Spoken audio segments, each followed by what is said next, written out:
Assalamualaikum warahmatullahi wabarakatuh. Selamat datang di channel Pemuda Hijrah.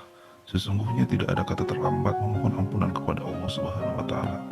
Jika konten ini bermanfaat, tolong bantu like, comment, dan share ya. Terima kasih.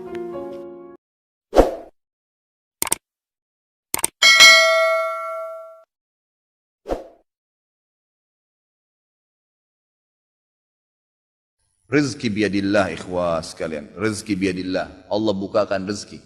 Saya cuman karena tidak enak kalau saya mau menceritakan keadaan saya pribadi ya. Kalau pengalaman saya pribadi terlalu banyak bukti-bukti nyata subhanallah yang saya hadapin pribadi. Pada saat lagi terdesak dari sisi ekonomi, godaan luar biasa. Ada pinjaman yang berbunga, ada yang begini, ada yang begitu. Tetap saya tolak, saya komitmen. Sampai pada titik terakhir, titik klimaksnya saya pertahankan, Allah berikan jalan keluar yang tidak masuk di akal ikhwah. Betul-betul tidak masuk di benak saya. Saya ceritakan salah satunya, pada saat saya ada masalah kemarin di Kalibata. Ini untuk diambil ibrah saja. Restoran saya buka 2 tahun 8 bulan.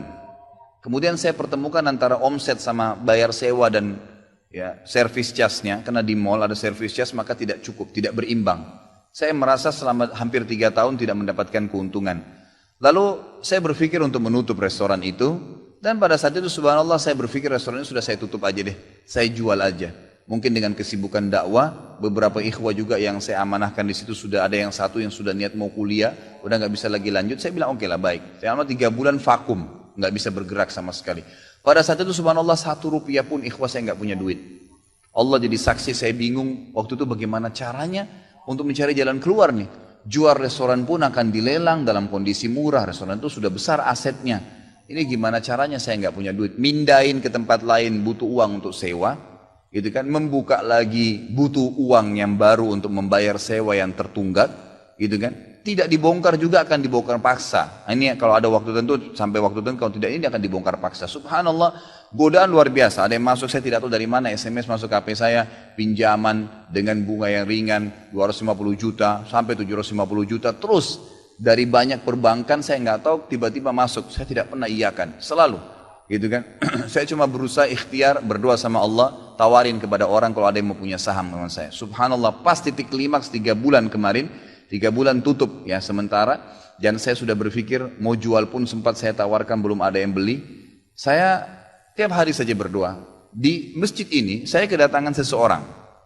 Jemaah pengajian saya, bukan jemaah pengajian sebenarnya. Dia rutin mengikuti ceramah kita ya yang diupload di YouTube dan tinggal di Paris.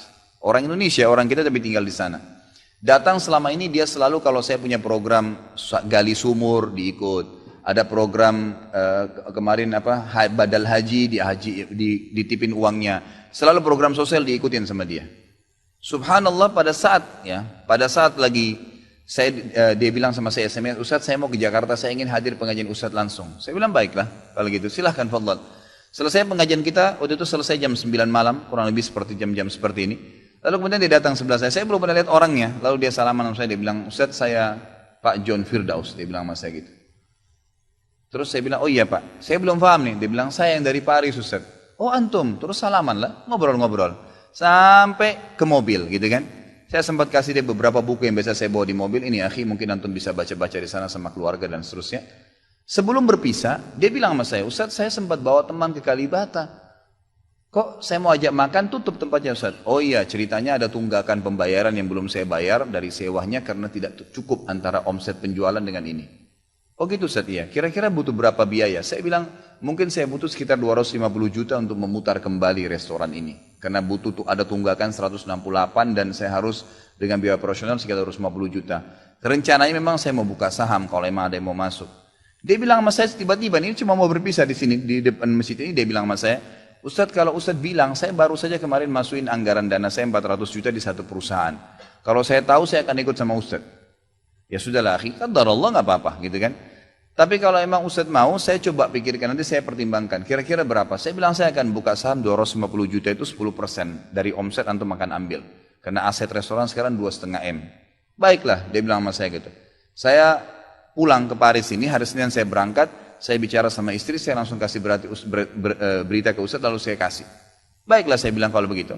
Dia pulang, subhanallah, saya pikir ya sudahlah, ini mungkin dia mau pertimbangkan lagi. Malamnya, pada malam itu juga, dia tiba-tiba SMS ke saya, dia bilang, Ustaz setelah saya musyawarah sama istri, saya akan transfer ke Ustaz dengan jumlah 250 itu. Supaya bisa bergulir dan saya siap mengambil 10%-nya. Gitu kan, saya sujud syukur kepada Allah, Alhamdulillah ada jalan keluar gitu.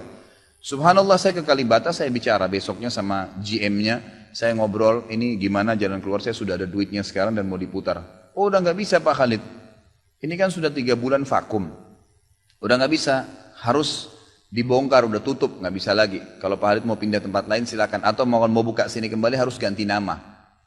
Baiklah, saya coba kembali kepada Allah SWT lagi berdoa, ya Allah berikan petunjuk, ada apa sebenarnya, bagaimana jalan keluarnya.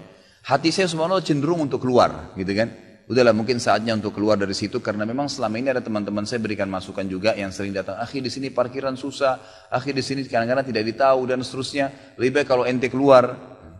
Saya tiba-tiba berpikir mungkin saya keluar deh, saya iseng aja di condet, saya mutar-mutar, coba deh saya cari ruko, mungkin ada, dengan 250 juta daripada saya bayar ke Kalibata, mendingan saya sewa ruko, mungkin bisa sewa 2 tahun, ya, mungkin 75 juta, 100 juta per tahun, saya bisa dapat 2 tahun, lalu saya coba gulirkan lagi.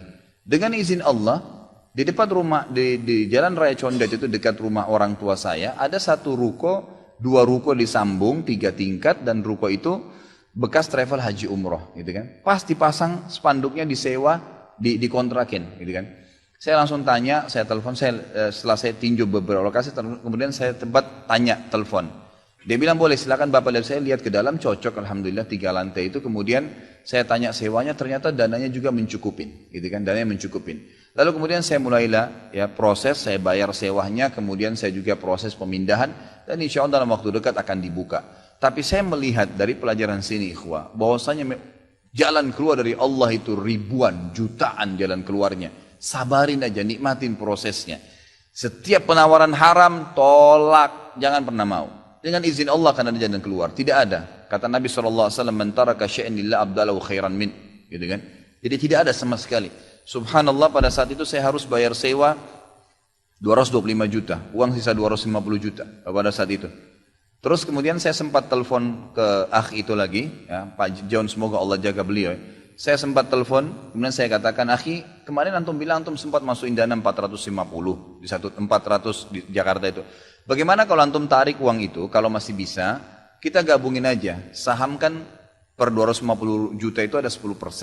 Antum ambil aja 30% dari semua total omset penjualan nanti. Tidak usah dengan 750, dengan 650 saja. Gitu kan? Dia bilang kalau itu sudah nggak bisa Ustaz. Tapi memang coba saya pertimbangkan deh. Saya akan coba hubungin teman-teman di Paris ini yang sudah biasa, yang kenal antum. Gitu kan? Kalau yang kenal antum mungkin mereka bisa. Baiklah, fadhal. Subhanallah besok dia SMS lagi ke saya. Ustaz, saya sudah musyawarah dengan istri, ternyata saya punya dana cukup. 650 kami yang pegang semua saham itu. Ditransfer uang semua ke saya.